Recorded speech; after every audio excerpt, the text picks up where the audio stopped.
When I was young, my mother told me the stories of the sea monsters and mermaids that lived off the shores of our home. The biggest of them all was the Cetilusine.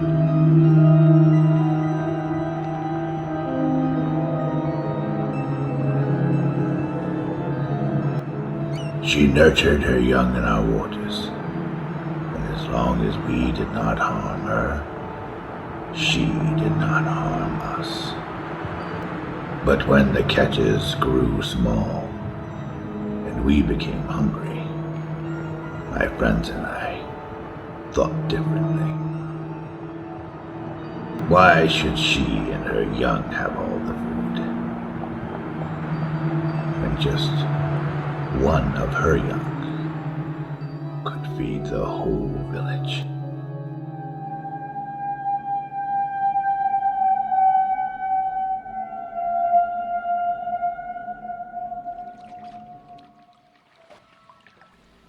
We waited until nightfall, and the three of us went out in a single small boat.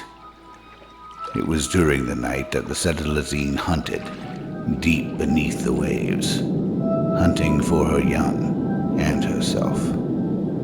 And while she did so, her toothless, stupid child floated close to the surface and near the shore, waiting.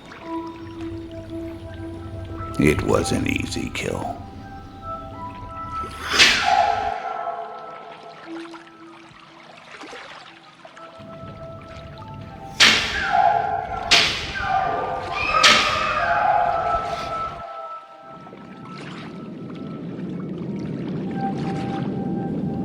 Sensing something was wrong, the Cetilusine began to resurface.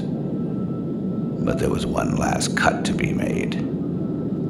My friends insisted.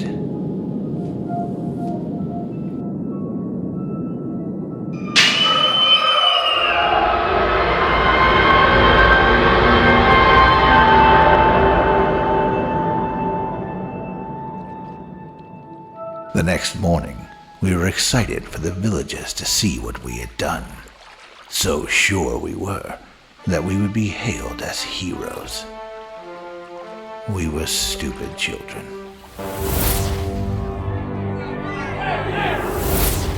The villagers were furious and immediately resolved to push the Cetilusine child back into the sea so that she could retrieve it.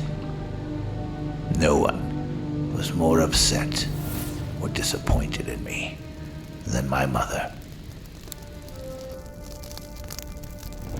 But she also feared for me. She told me how the Cetilusine could take human form and would come ashore to seek vengeance on all three of us. The only way out, she told me, was to run. To run and never return. And so I did. I ran as far as I could, and as long as I could, and I didn't look back.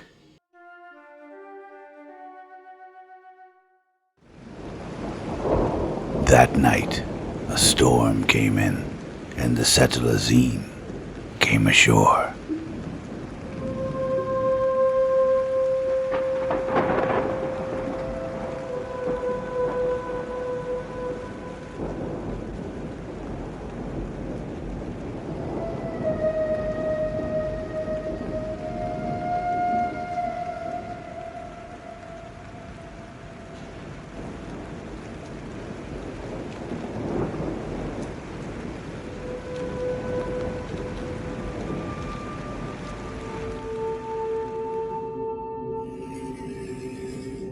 She found the first of us sleeping.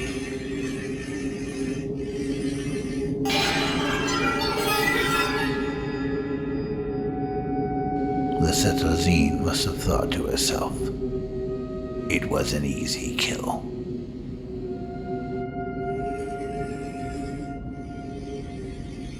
The next was too frightened to move.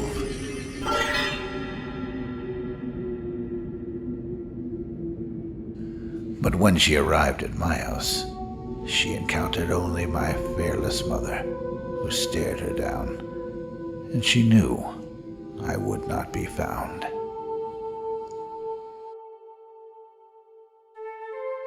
And so she returned to the sea.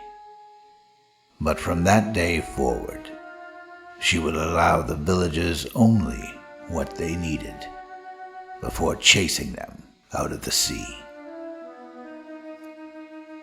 Over time, the villagers grew accustomed to their lot, but still cursed my name.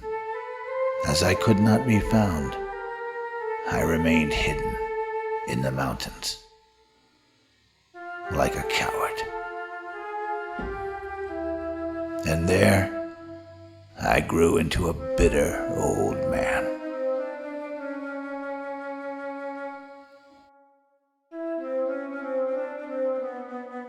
Many years have gone by, and the village still suffers for my sins. I received word recently that my mother had passed, and now I know what I must do. For myself, for the village, and for the Cetilusine, I must return and face what I have created.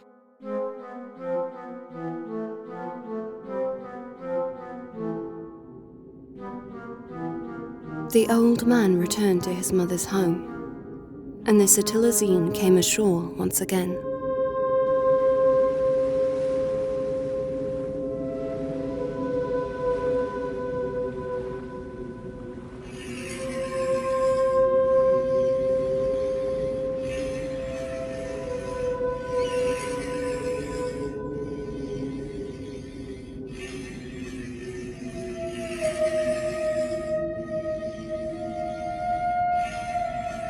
But as she drew in for her final act of vengeance, she realized something had changed.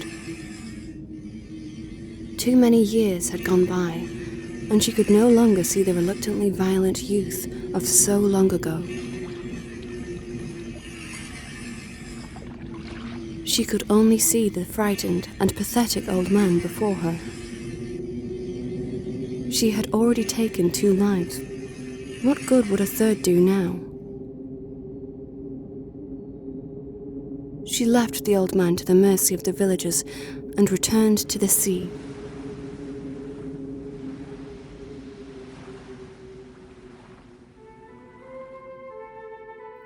She went deep into the ocean, leaving the villagers alone, and their bounty returned. She would miss the shores of the village, her one-time home. But she knew, where she went now, humanity would never find her again. Or so she hoped.